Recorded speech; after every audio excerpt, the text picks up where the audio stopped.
এই কথা আপনি যখন বলছেন তখন প্রশ্ন হচ্ছে যে বিচার সংস্কার এগুলোকে পাশ কাটিয়ে ভোট করা হচ্ছে কিনা এই প্রশ্ন আপনারা তুলছেন, কিন্তু এগুলোকে কি আসলে পাশ কাটানো হচ্ছে?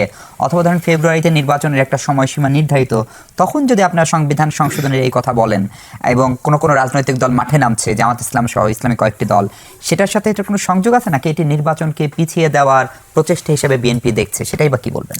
আপনাকে ধন্যবাদ এবং দুই সহ-আলোচককে আমি শুভেচ্ছা জানাই। আমরা এই যে দাবিটা একটা সংবিধান পরিবর্তন করতে চাই, নতুন একটা গণতান্ত্রিক সংবিধানের কথা বলেছি, নিদেন পক্ষে এই সংবিধানের মেজর রিফর্ম, এইটা আমরা আজকে নতুন বলছি না, এটা আমাদের মানে একেবারে আপনি নিশ্চয়ই জানেন যে জাতীয় নাগরিক কমিটি যখন ছিল তখন থেকে আমাদের এটা কনসিস্টেন্ট পজিশন। আর আমার যে বক্তব্যটা আপনি বললেন সেখানে এটা বলার উদ্দেশ্য ছিল এটা যে আমাদের একটা সিরিয়াস কনস্টিটিউশনাল ক্রাইসিস আছে যেটা আমাদেরকে 7, 8, 10, 15 বছর পর পর কিন্তু ভোগায়, এবং সেটা যদি আমরা সমাধান না করি তাহলে আবারও গণঅভ্যুত্থানের মতো পরিস্থিতি হবে। এটা ছিল আমার বলার কথা। এই কারণে আমাদের মানে স্টেবিলিটির জন্যই, বহুদলীয় গণতন্ত্রের স্বার্থেই এবারই কনস্টিটিউশনাল ক্রাইসিসটা সেরে ফেলা দরকার। এরপরেও সরকার হবে, এরপরেও ওই সরকারের অনেক সমস্যা থাকবে, এরপরেও ধরেন দুর্নীতি হতে পারে, যদি ধরেন যে নেপালের মতো সরকার দুর্নীতিগ্রস্ত হয় তার বিরুদ্ধে আন্দোলন হবে, সব হবে, কিন্তু কনস্টিটিউশনাল ক্রাইসিসটা বারবার হবে না। আমাদের এটা সেটেল করে ফেলতে হবে। এবং এই যে কমিশন কাজ করছে এখন গত প্রায় 1 বছর ধরে, তাদের তারা কোন প্রিমাইস থেকে কাজটা শুরু করেছে যে আমাদের একটা সাংবিধানিক স্বৈরতন্ত্র আছে, এটা ছিল তাদের মানে বটম লাইন, যে এখান থেকেই তারা কাজটা শুরু করেছে। সেদিন যে প্রধান উপদেষ্টা আবারও এই যে শেষ পর্বের আলোচনাটা উনি ইনাগুরেট করলেন, ওখানে উনি কিন্তু এই কথাটা বললেন যেন কোনো ফাঁক ফকর দিয়ে স্বৈরতন্ত্র আবার কায়েম না হতে পারে।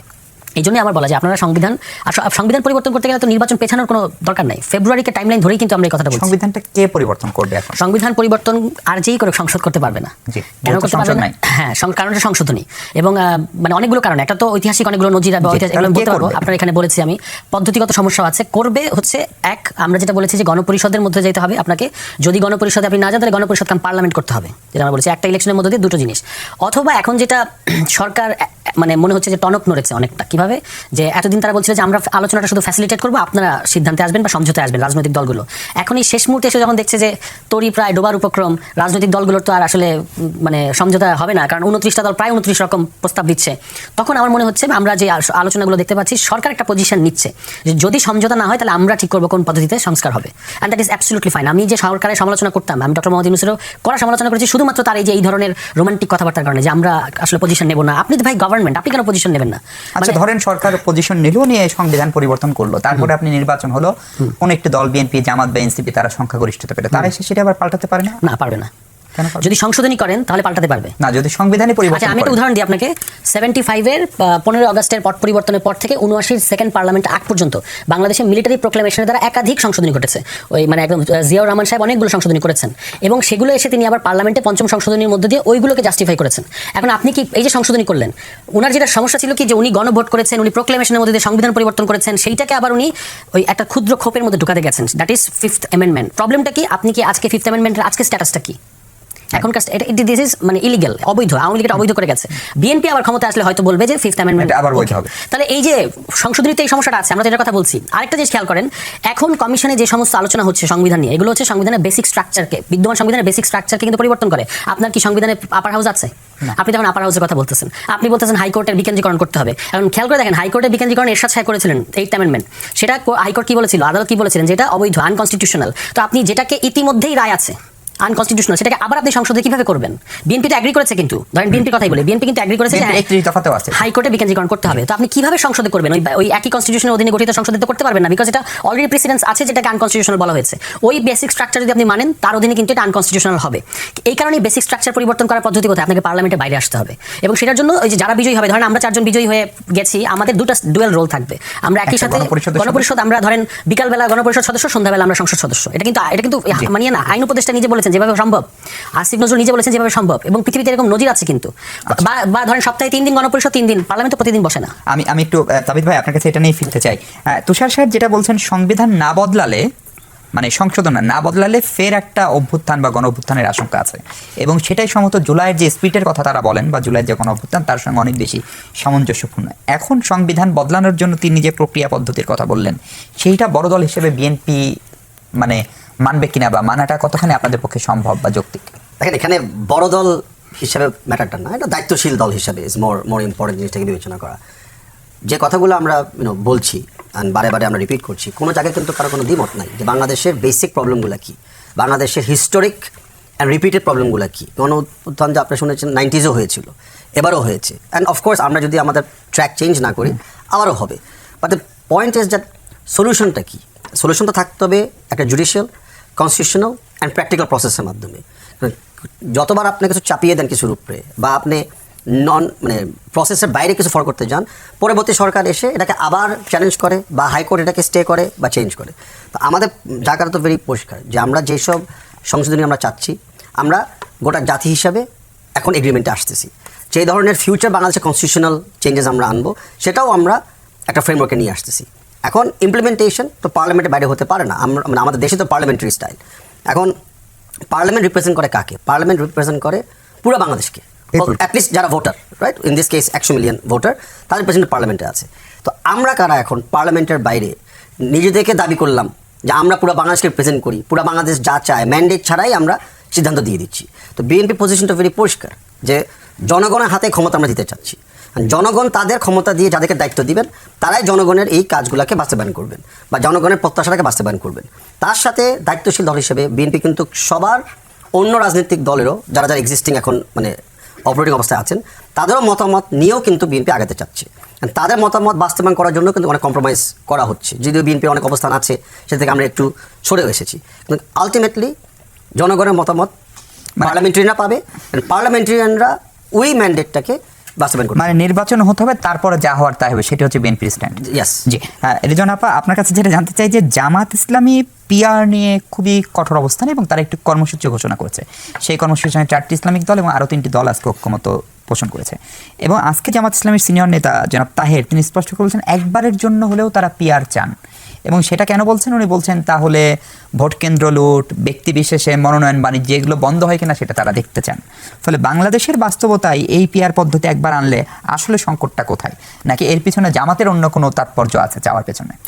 আমি একটা কথা বলতে চাই যে বাংলাদেশ তো আসলে গিনিপিগ না, বা এক্সপেরিমেন্টের কোনো বিষয় না, এটা একটা ল্যাব টেস্ট না।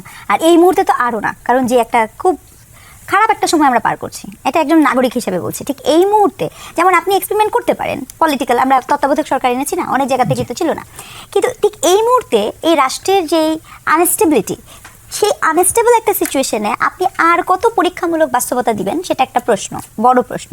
দ্বিতীয় কথা হচ্ছে যে দেখেন, আমি জামাত ইসলামের যারা আছেন তাদেরকে আমি করজোড়ে একটা অনুরোধ করতে চাই যে আপনারা আপনাদের অবস্থানগুলা স্বচ্ছ করেন। মানে আমরা দীর্ঘদিন ধরে দেখে আসছি যে ওনারা যেটা মনে মনে ভাবেন সেটা বলেন না, ওটা কয়েকদিন পরে যেয়ে বলেন, তারপরে তখন বলেন এটা আমাদের আগের ব্যাপার ছিল, আগের কৌশল ছিল। আপনি এটা ক্রনোলজিক্যালি দেখবেন। এই মুহূর্তে আসলে কি পিআর পদ্ধতিটা এজন্যই চাওয়া হচ্ছে যে আপনি আসলে মনোনয়ন বাণিজ্য এটাকে রোধ করার জন্য, নাকি পিআর পদ্ধতিটা হচ্ছে আমি এই মুহূর্তে আমার যে ভোটের গণনা চক্র বা আমার আসার যে এই সুযোগ, সেই সুযোগটা বেড়ে যেতে পারে সেটার চক্র? একটা পলিটিক্যাল পার্টি এবং ইন পার্টিকুলার যারা কিনা রিলিজিয়াস সেন্টিমেন্টের উপরে বেস করে চলে, তাদের কাছ থেকে কিন্তু আমরা অনেক বেশি সততা প্রত্যাশা করি, খুব স্বাভাবিক কথা। কিন্তু এটা আমার কাছে মনে হচ্ছে যে এই জায়গাটা আমার কাছে পরিষ্কার হচ্ছে না। এটা হচ্ছে কেন হচ্ছে না, তার কারণ হচ্ছে আপনি পিআর পদ্ধতিতে আমরা যেটা শুনেছিলাম যে যখন ঐক্যমত্য কমিশনে আলাপ হয়েছিল, ওই টাইমটাতে কিন্তু এটা একটা রিসলভড একটা বিষয় ছিল, অর্থাৎ সেখানে কিন্তু তারা এটা নিয়ে কোনো আলাপ করেননি, তখন কিন্তু তারা হ্যাঁ না কিছুই বলেননি। তাহলে আজকে নির্বাচনের ঠিক 4-5-6 মাস আগে এসে হঠাৎ করে আপনি এটা নিয়ে একটা আন্দোলন কেন করলেন? এটা একটা প্রশ্ন আসতেই পারে জনমনে, খুব স্বাভাবিক কোশ্চেন। আপনার যদি দেখেন, আমরা তো সাধারণ জনগণ, যে পদ্ধতি হবে সেই পদ্ধতিতেই আমরা ভোট দিব, কিন্তু যেখানে সিদ্ধান্ত হচ্ছে সেখানে যখন হয়েছে তখন আপনি চুপ ছিলেন কেন? এটা হচ্ছে আমার প্রথম আর্গুমেন্ট। দ্বিতীয় বিষয় হচ্ছে পিআর পদ্ধতিটি, আপনি পৃথিবীতে অনেক দেশে পিআর পদ্ধতি আছে, এটা সত্য, কিন্তু সেই পিআর পদ্ধতি কিন্তু একটা নির্দিষ্ট সময়ে পরে যে হয়েছে, এটা বলার সাথে সাথে কিন্তু হুট করে হয়নি। আসলে আমি একজন বিজ্ঞানী হিসেবে একটা কথা বলতে চাই মিশু, গ্রামাঞ্চল বলেন, যে অঞ্চল বলেন, শহর অঞ্চল বলেন, কতজন মানুষ আসলে আপনারা একটা অনুষ্ঠানও করতে পারেন যে র্যান্ডমলি জিজ্ঞেস করেন পিআর কি, পিআর পদ্ধতি কি, আসলে কি তারা জানেন কিনা? তাহলে এই জনগণকে আপনি সচেতনই বা করবেন কখন, আর আপনি ভোটের পদ্ধতিটাই বা নেবেন কখন?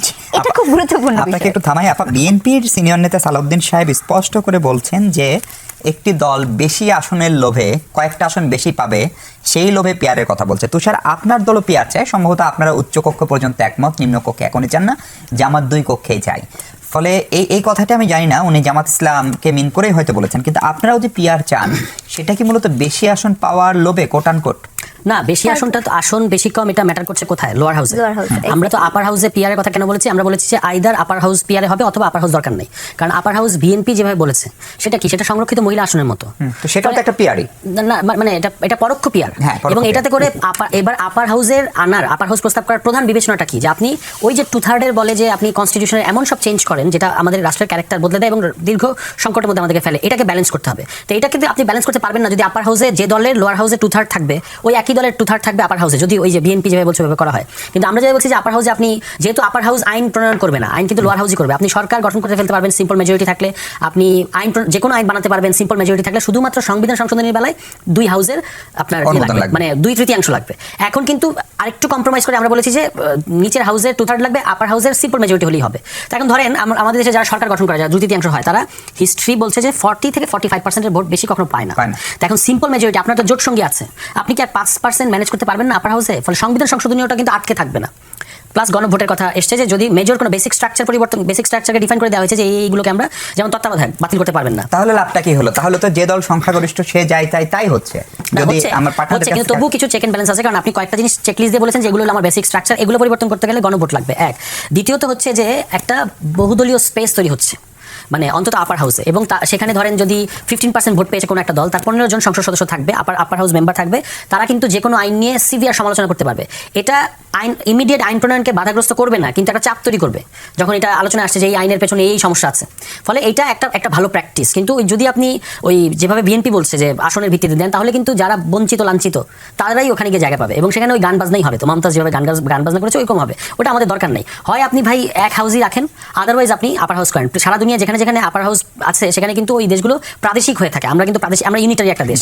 এই কারণে আমাদের মূল বিবেচনা হচ্ছে যে ওই সাংবিধানিক স্বৈরতন্ত্র কিংবা একচেটিয়া তন্ত্র এগুলোকে আমরা একটু চেক এন্ড ব্যালেন্স আনতে চাই, এই কারণে বলা। ফলে আমরা মনে করি যে আপার হাউস হলে পিআরে হতে হবে। এখন দেখেন জামায়াত ইসলামী যেখানে আমরা বিরোধিতা করি সেটা হচ্ছে যে ওনারা হোল পার্লামেন্ট পিআর চায়।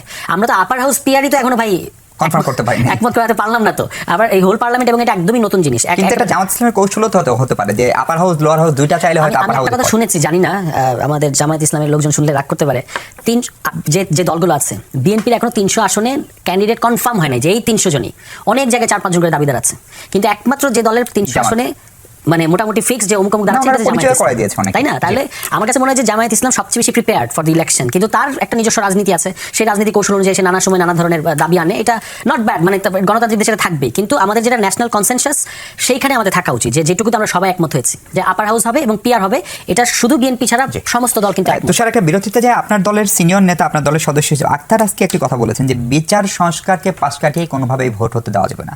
প্রথম কথা হচ্ছে সংস্কার নিয়ে দীর্ঘ কাজ হলো এবং ঐক্যমত কমিশনের মেয়াদ গতকালকে আবারও 1 মাস বেড়েছে, তার মানে সরকার এবং রাজনৈতিক দলগুলো সত্যি সত্যি সংস্কার করতে চায়। বিচারিক প্রক্রিয়া খুবই দৃশ্যমান, ট্রাইব্যুনাল কাজ করছে, নতুন ট্রাইব্যুনাল করা হচ্ছে। তাহলে এই সময়ে এসে নির্বাচনের 4 মাস আগে আপনারা বিচার সংস্কারকে পাশ কাটিয়ে ভোট হতে দেওয়া হবে না, এই ধরনের কথা আসলে নির্বাচনকে বানচাল বা পিছিয়ে দেওয়ার চক্রান্ত কিনা, সেই প্রশ্ন রেখে বিরতিতে যায়। দর্শক একটু পরে।